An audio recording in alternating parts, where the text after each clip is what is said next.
A Journey into the Unknown, Book 2, Chapter 1, The Principles. Introduction. It is I, the one known as Jesus. We are ready for the next phase of our transformative project, known as A Journey into the Unknown. This is Chapter 1, The Principles. Let us begin. Principle 1. Love conquers all. Love is the building block of all creation. Love created everything, even the temporary. Love is the foundation and substance of every form on every worldscape. Love knows no boundaries. It is free to explore and extend itself where it sees fit. Love has no enemies, only places where it hasn't seeped in yet. Transformation always occurs when love has entered. Love doesn't go where it isn't welcome. It will always wait until there is an opening, a crack in the foundation.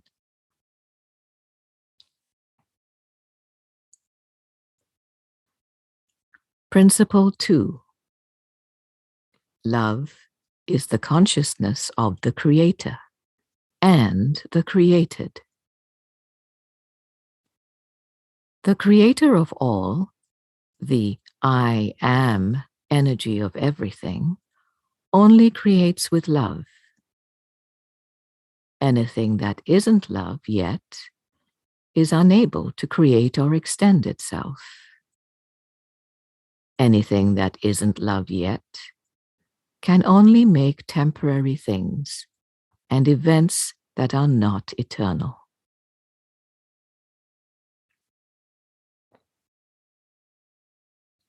Principle 3. Love is our true nature. It is all that our souls are truly capable of. They are incapable of anything else. All things that are not love do not come from this place, from the heart of the soul. To act from a place of unconditional love is to act from a place of true power.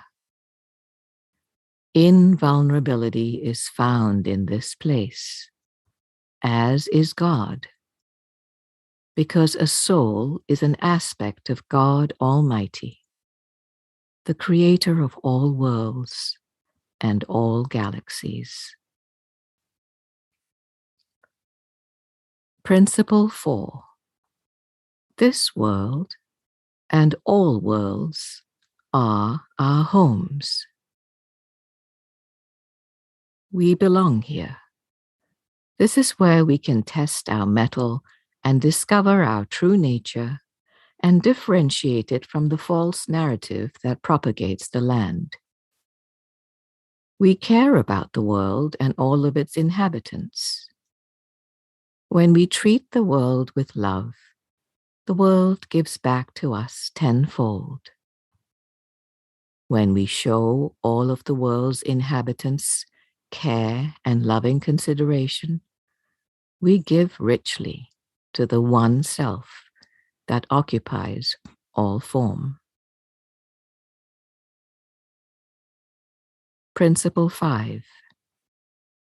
To identify as soul is to see clearly with crystal vision. We see everything as a work in progress, a construction site of sorts. We are able to discern between love and fear and can bless the love that is there without judgment for the creative process.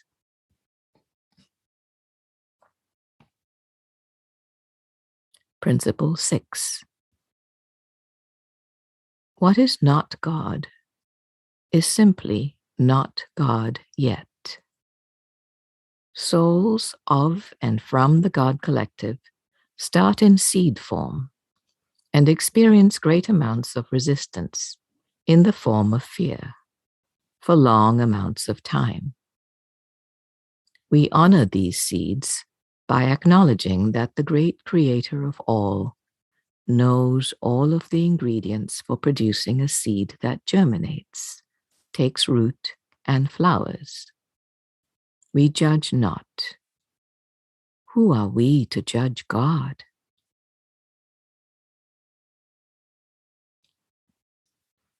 Principle 7.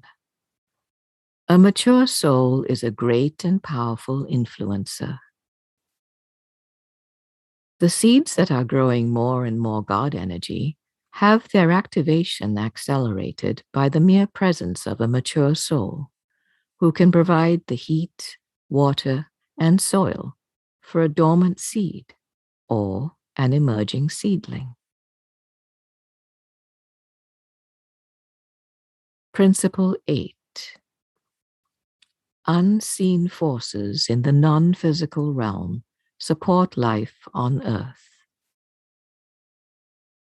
Disembodied souls directly influence life on Earth and support all of its inhabitants and life forms, with the ultimate goal always being the promotion of soul growth and full awakening of all souls. Principle 9. The creative source is in all. Each member of mankind is a part of the creative source of all, God. The humanity aspect is merely a cocoon, a teaching device, a way for love to be expressed through when it is ready and when circumstances and situations allow it to be. Principle 10. Free will reigns supreme. All sentient beings have free will to choose between their default operating system, their perceptual operating system, and the one that seeks to take its place. This choosing strengthens the soul of a being, as it learns how to express love when difficulty was chosen, when love and forgiveness wasn't consciously selected. Love is there anyway, asking for acknowledgement, even in times of darkness. Principle 11. We are here for a reason. Being human is a creative endeavor. All aspects of the oneness support life on Earth in all of its many forms. It is not a finished project until all souls have consumed the natural inborn human operating system. Until then, it is all hands on deck. After that point, it will be heaven on earth. Principle 12. Miracles shorten suffering. Accepting a miracle is to accept the assistance of your soul in concert with all souls. This brings a new awareness and a shortened duration of suffering. Miracle acceptance is a beginning of the end of the natural egoic operating system.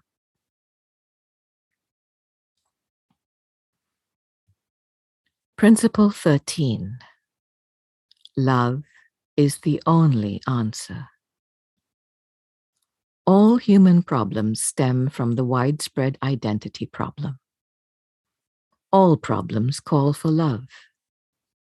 All problems, then, call for the attention and intervention of soul, an individualized aspect of God.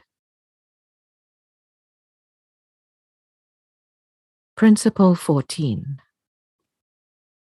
What is true is always true. The human narrative is always in flux. Therefore, it is and never has been true.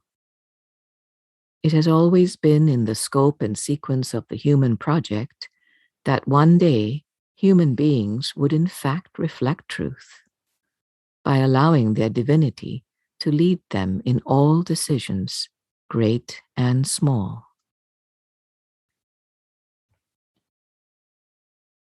Principle 15. Discernment is a gift from Spirit. The world is a very complex environment. Love is seldom apparent. Knowing where fear is and where it may be hiding is key to blessing the love that is there as well. Denying the presence of fear is to deny the reality of love's challenge. Fear can cause love to rise to the challenge or wait to see another day. In this way, fear is a helpful reminder to look deeper and find the jewel hiding in plain sight.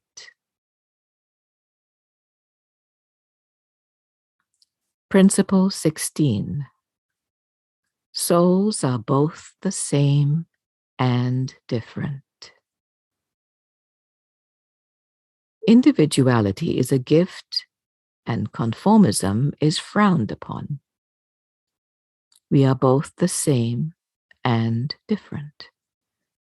We celebrate each other's differences and know that they are ours as well.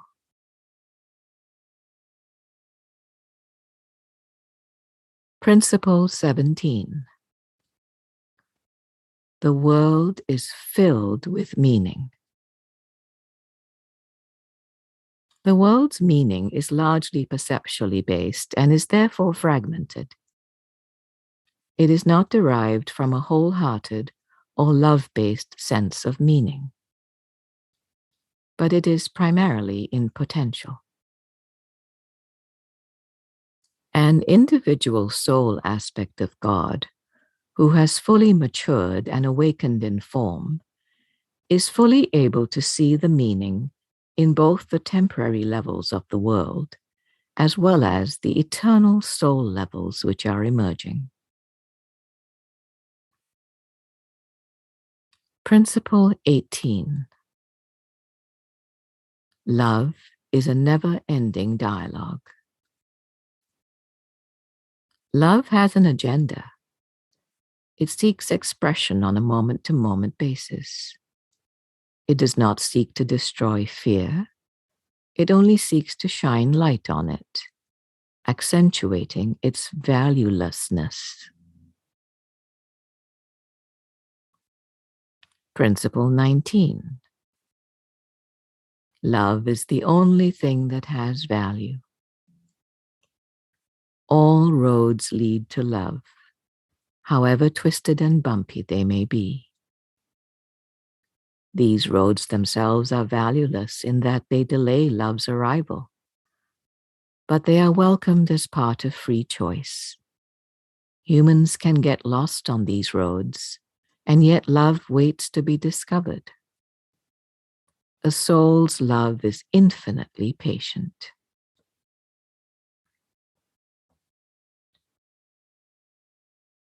Principle 20. The world is to be overcome and transformed. It has no power over mature souls who simply see it as either a thing of great beauty or a thing of emerging beauty. What seems complicated to most humans is seen in simplicity by those who have tended their gardens and allowed their divinity to provide clear vision. Principle 21. The world serves its purpose. The purpose is to strengthen growing and developing souls who will not grow and develop without all of the myriad of ways to do so here. Once all souls have mastered the three-dimensional world, it will have an entirely different purpose that is not strictly focused on soul development. It will be a place that celebrates completion, an actual heaven on earth utopia. It will move from being in action to simply being.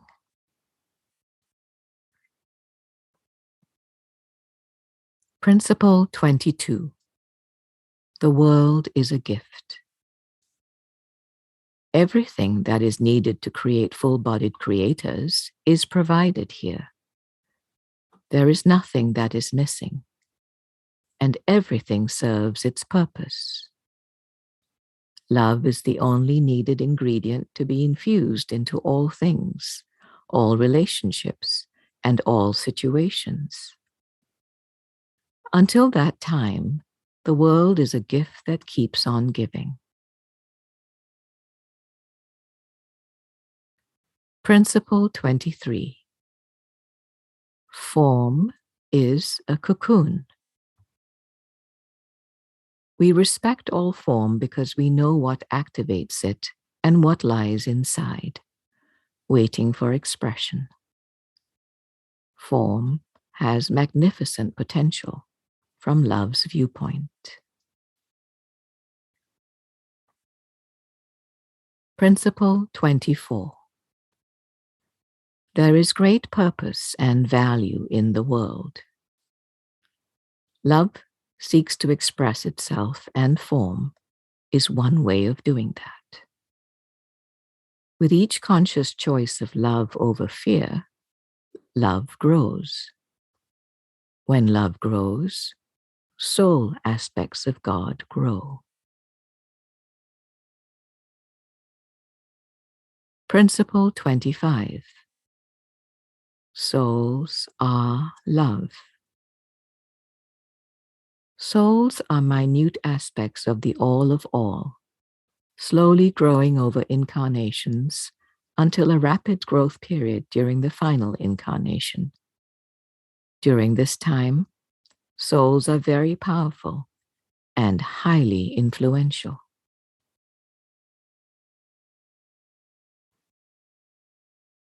Principle 26.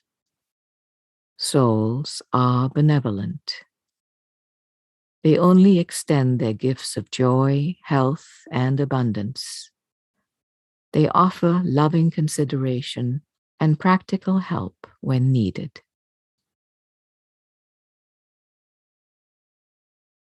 Principle 27. Acceptance of all. Despite any appearance to the contrary, love is always there wanting expression. We respect free choice and the ability to not express love.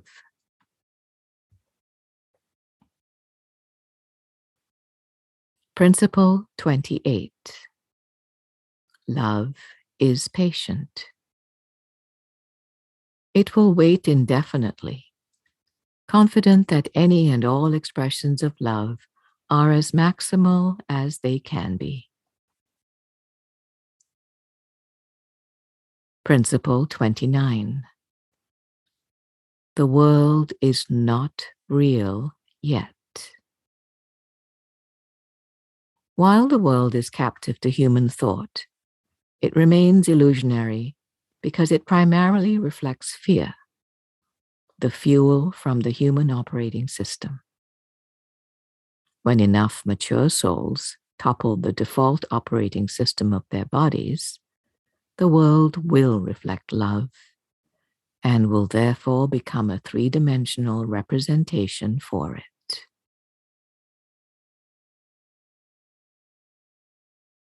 Principle 30.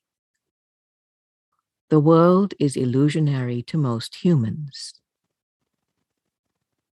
The ego sees everything as either vicious or suspicious. And this viewpoint taints how humans perceive each other and situations in the world. Mature souls see clearly because they see through true vision, the eyes of love. These individual aspects of God see the world in reality, not in illusion.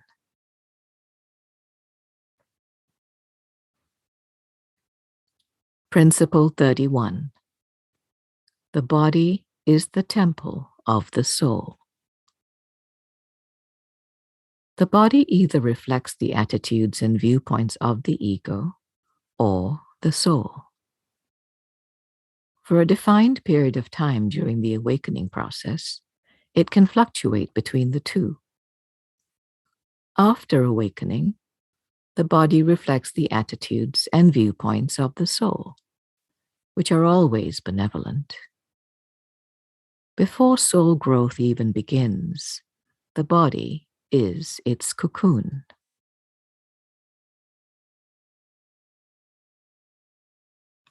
Principle 32. The body has a purpose. The human body shelters the soul seed for as long as is needed, usually many lifetimes over hundreds of years. Once the seed germinates, grows roots, and starts to mature, exerting influence over the thoughts and actions of the body then becomes an expression of soul. Principle 33. A mature soul is an example of grandeur. An ego is an example of grandiosity. Everything egos do or make pales in comparison to what souls can create, which are eternal and never-ending. Principle 34. Judgment casts out, but love welcomes.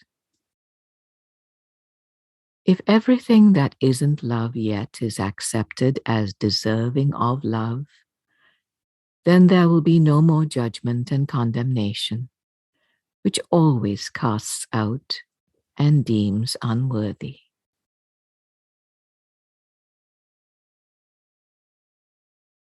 Principle 35. Love is powerful when it speaks. It always speaks the truth and is never afraid to do so. Many are offended by love, which can be quietly expressed or boldly pronounced. Love does not worry about how it is perceived. Love in its maturity always has the upper hand.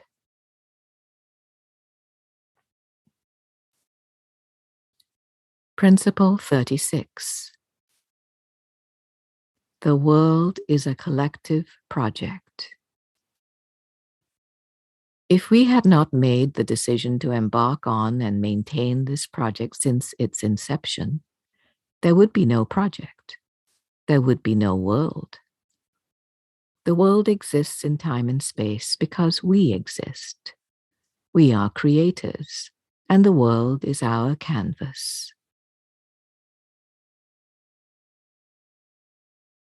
Principle 37.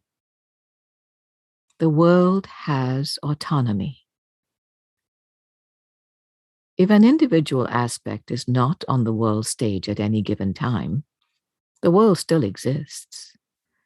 God's aspects wait to be assigned to the canvas of the world, and when they have left their assignments, they are reassigned as supporting behind-the-scenes players, not seen, but instrumental in supporting the big picture. Principle 38. Animals and plants remind us of our divinity.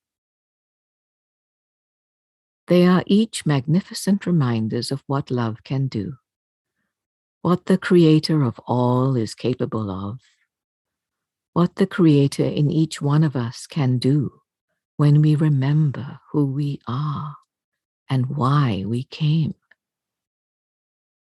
Animals and plants are part of divine love too, and deserve recognition and respect as such.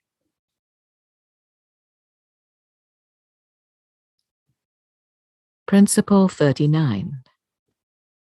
It is better to give than to receive, because giving is everything. Sharing the abundance that is yours is paramount to a happy experience here. Share your extra and enjoy the happiness that follows.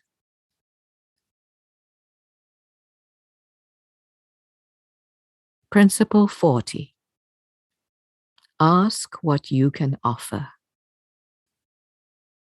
You always have what is needed, which is a rich offering of blessing. You may also have extra in form to alleviate suffering. What is needed will always be apparent to a light worker. Principle 41. Travel lightly here. It is only your home temporarily. Be a blessing and not a curse while you are here. Let people see your light wherever you may go. Principle 42. Be helpful at all times. This is why you came, after all. The world needs your joy to be spread around abundantly. Show everyone that life is not about me, myself, and I. Life is not about collecting objects to dust and victories to brag about. Life is about service to each other.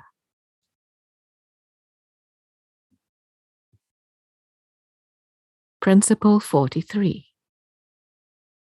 We show care and consideration for all beings. Our job is to give love to them and help them grow past the thinking mind and all limitations without judging what those may or may not be. Our blessings are free of all judgment.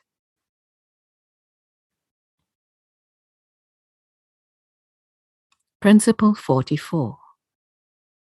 Our awareness of unity is an acquired state. We consciously welcome our awareness of unity with one and with all, and do everything that we can to cultivate this state. We are also well aware that most of humanity is not in a state of unity and oneness with the unseen and seen aspects of God. We accept that unity is a developmental and progressive state unconditionally. It cannot be imposed on or wished upon. All must choose it. Principle 45. Do no harm. We do not harm other sentient beings, either in word or in deed. When we make an error in judgment, we make amends and make whole.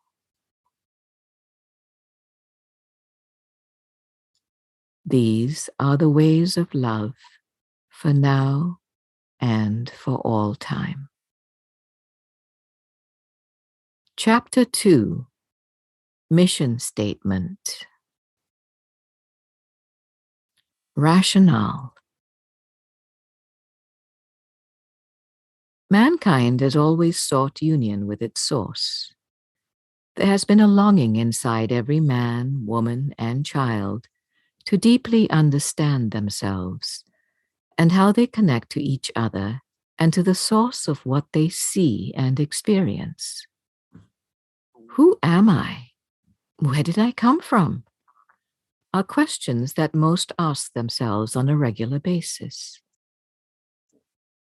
Where did all of this come from? And why am I here?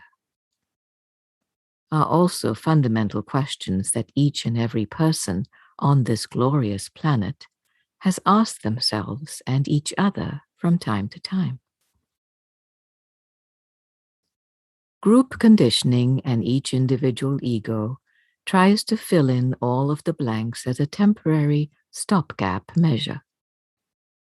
These ideas require a buy-in, a belief system, something to provide answers, of which there are an abundance.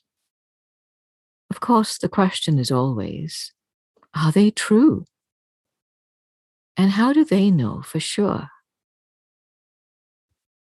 An interesting phenomenon is that few people dare to question and go rogue. It's easier to play along and be nice about it. It's much harder not to accept the answers that are provided and to really question them. So many have been branded as heretics throughout history and told repeatedly that they are going to hell, straight to hell, to burn in a lake of fire forever, for all of eternity, for the sin of not believing and of questioning. Religion in today's day and age is still largely unchanged. It still relies on old ideas that were made up by men in order to answer everyone's questions and to keep them in line. There is truth in religious textbooks if you look hard enough, deep enough, and long enough. But for the most part, they mostly serve interesting historical and societal purposes. They are drenched in fear tactics to control the populace and have entirely made up ideas about who and what God is. The characters in these texts have little to no resemblance to their real-life counterparts. Their descriptions of the spirit realm range from terrifying, hell, to quite dull, heaven. So here I am, a very real entity who is in charge of the earthly realm, attempting to teach truth to those from within and without religion. The final product of the first attempt was the thick brick known as A Course in Miracles, which was available to the public for the first time in 1976. It was revolutionary, confusing, and very imperfect. But it was a very successful first attempt at contact. Now, we are in the middle of the 1970s, a period where there is still questioning, enough so that the so-called counterculture from the 1960s still existed in some forms. Women's rights, environmentalism, and alternative types of religions were popping up. So this was a good time to introduce the book. The first reactions were, who wrote this? There are still many people who don't believe that I had anything to do with it, and that it was strictly a strange offering from Helen and Bill. For those who believed that I did in fact write it, they had to then reconcile this knowledge with the Jesus they were familiar with from the Bible, which was quite a stretch.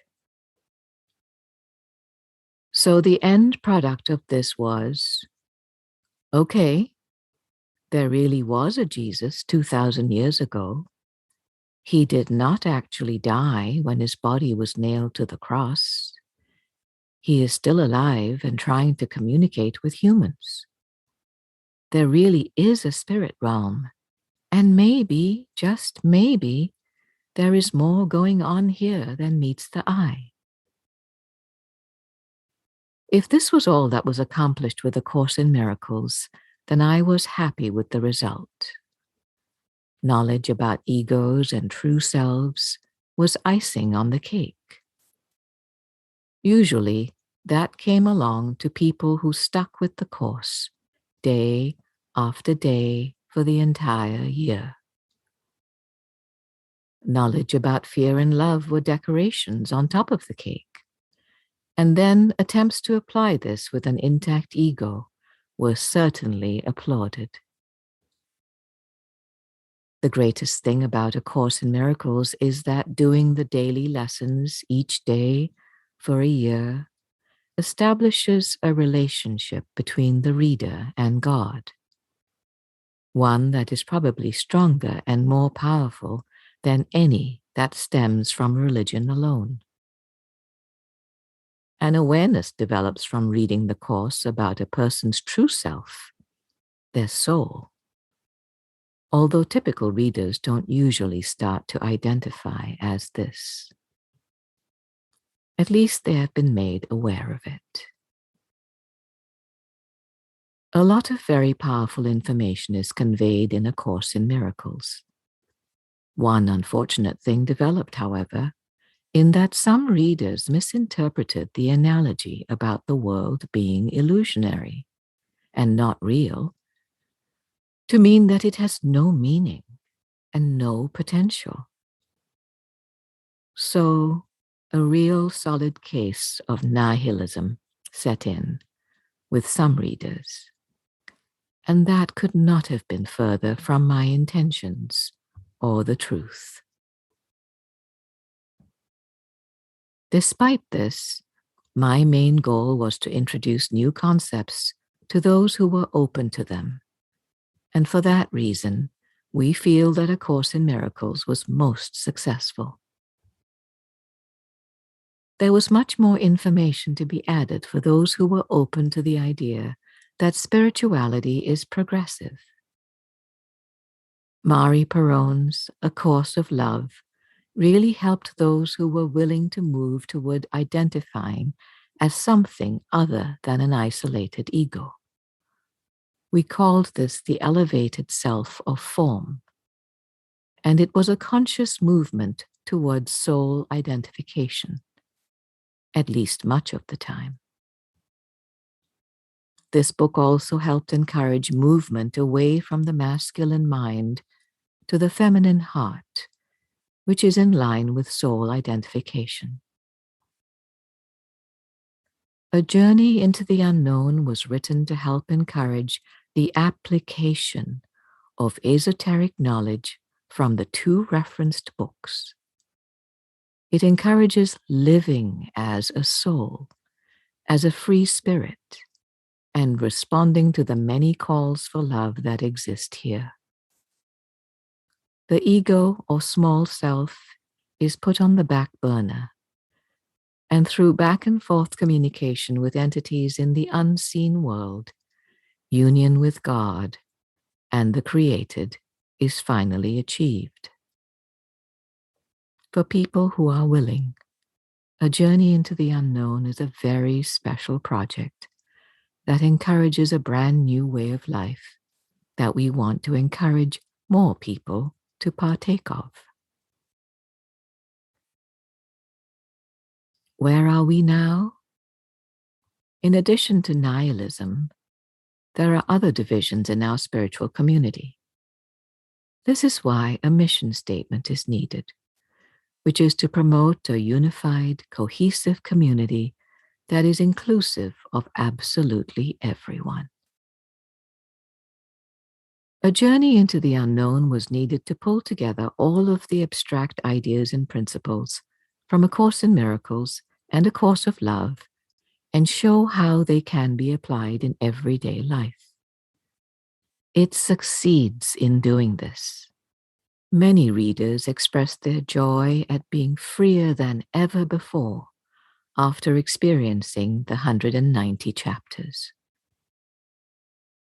This book is a complete audio-visual experience, and it doesn't stop there. It also provides direct food for the soul in the form of daily communications from the spirit realm, in the form of messages from Mother Mary, Saint Germain, Joseph, Helen, Bill, Archangel Michael, Cadre of Souls, and myself. They are inspirational and personal.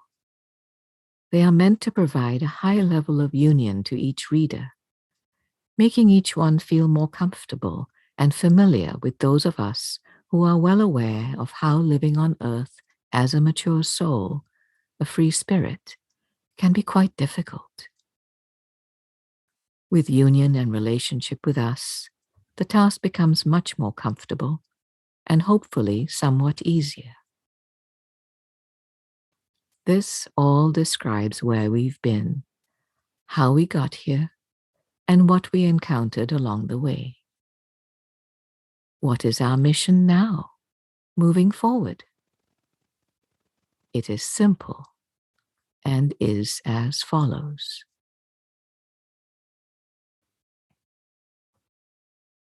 Mission statement. We call all souls who can hear this call to take off your masks, individually and collectively. Put aside any and all beliefs about everything. Embrace the confidence that comes with knowing and join the harvest. Our mission from now until the end of time is to model ego-free and identity-free living as human form, blessing everything that crosses our paths and sharing resources for spirit growth when asked to do so, in unity, relationship, and love. This is what we promised to do before incarnating. And now is the time to make good on this promise. This is our individual and collective mission, assigned to us from the Creator of all. Amen. Love and blessings. Jesus, your brother in Christ. Chapter 4. The Dilemma. In a journey into the unknown, we have provided enough meaningful and practical information to shift identity from this to that, from person to spirit. Daily support for this transformation is also being provided. We've proven that this can actually be done. The impossible is possible. It has taken great planning and the provision of resources. It is working, and there is ample proof of this. Since you're reading this, just take an unapologetic view of yourself and see what has happened. The question now is, how can we reach other spiritual people, religious people, humanists? How can we encourage them to take a taste of freedom from ideas, freedom from identity? This is what we will explore in this chapter. The world is so much more intricately messy now, thanks to the internet and social media. The subject of identity, both individual and group, has become more complicated due to the amplification that platforms allow and provide, along with their ability to literally collapse time. Things that used to take days, weeks, or months to reach the furthest points of the world now take seconds. There are certainly good and wonderful things about the internet and social media, but as everyone has been witness to, there are negative things as well. We want to bring our messages about the most important and crucial pieces of truth to everyone on the planet. We want to use our tools that are available to us, along with the instant publishing that is available, to make our point without arguing about it. Uninitiated people will not understand any of it. Arguing would be their only response. Most would find the truth to be quite foreign and threatening, frankly. Every aspect of the truth goes against the grain of upbringing, conditioning, religious indoctrination, and some would say common sense. The truth is known to a relatively few people who awakened and sought it out. First came this book, then another, then another, then a website, then a group, then a Zoom group, etc., etc. This is everyone's common story when first being exposed to the truth and then being completely immersed in it. There is only one truth, one set of irrefutable facts about identity, souls, and the world at large. However, there are different flavors of truth. While there may be some who have dabbled in all of the different flavors, for the most part, particular people are drawn to a particular flavor. This means that certain people were drawn to A Course in Miracles, A Course of Love, and finally, a journey into the unknown. Certain others were attracted by the mystical Eastern teachings. There is a growing group that found truth in astrological energies. There is a group dedicated to the teachings of a popular author who based some of his teachings on A Course in Miracles. There are various teachers of A Course in Miracles who have attracted a following. Finally, there are a very few who found truth in one or more of the world's religions, including non-traditional ones. Exact beliefs may vary within all of the aforementioned groups, and there may be minor or major differences of opinion about various topics.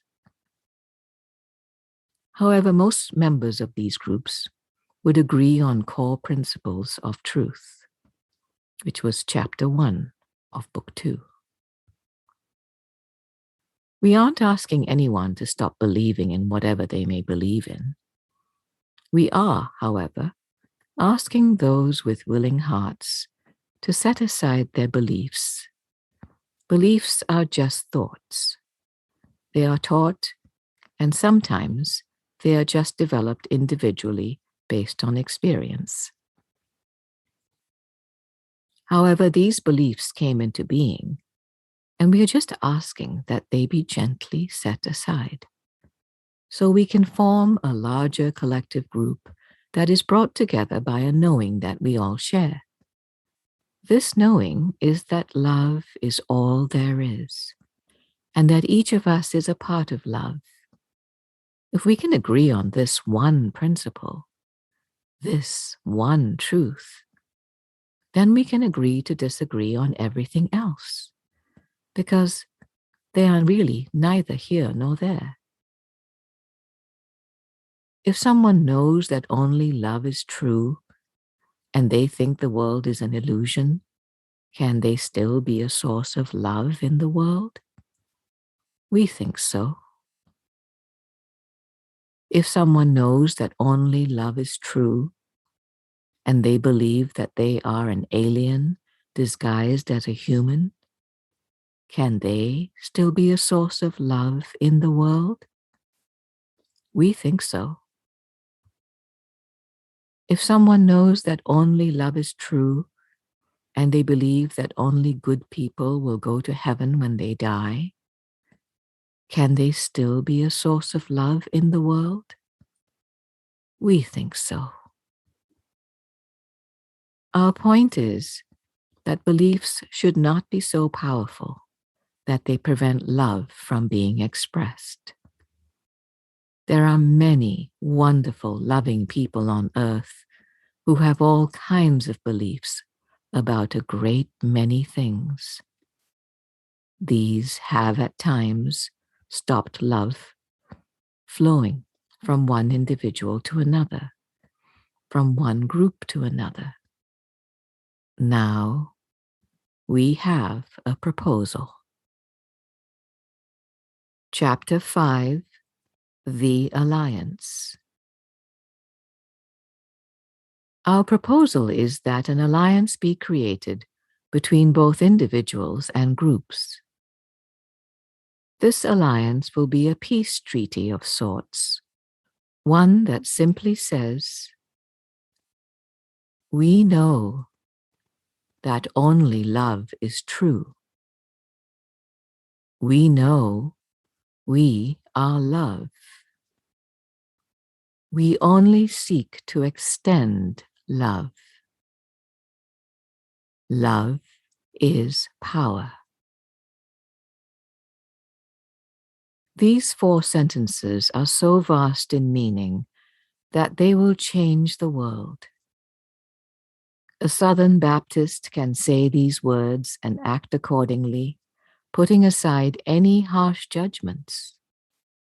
A Methodist, a Catholic, a Jew, a Muslim, a Hindu, a Buddhist, a pagan, a Wiccan, an agnostic, an atheist, a political pundit. The list goes on and on. All of these people and groups with willing hearts can join this alliance. The only price of admission is willingness.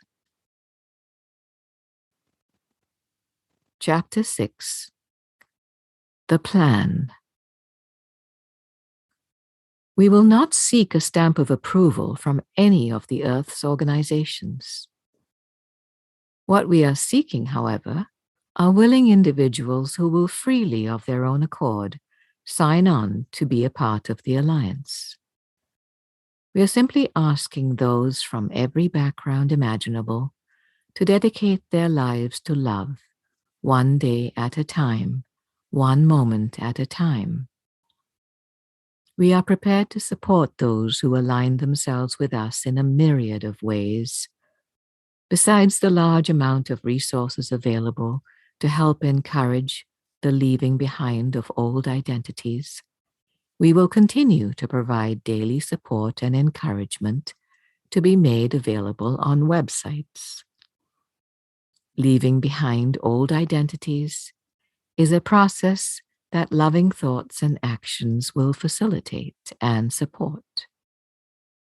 What is most important is the willingness to commit. Look at the world today, during the global pandemic as an example. So many people are already involved in doing good works for themselves and for others in their communities.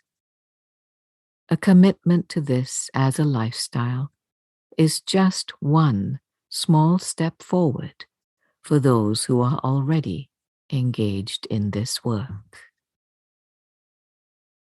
Chapter 7, A Letter to the Readers. So now you've seen where we are headed with all of this. A journey into the unknown is now officially finished, in a way. The supportive messages will be ongoing. We hope that many of you will continue to share these and that you will think of Journey as an available resource to those who want to learn more about living a life of love.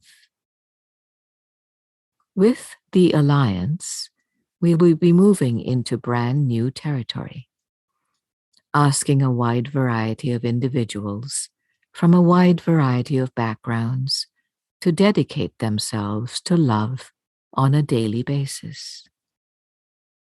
With nothing to buy, nothing to join, and no dogma to believe in, just their own willingness will help their souls to open up and seek out more information about love and spirituality.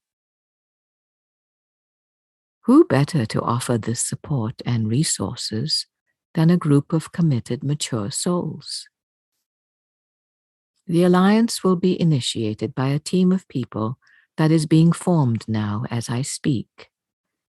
It is our way of bringing non-spiritual, spiritual, non-religious, and religious people together to form community, with love being the only common theme.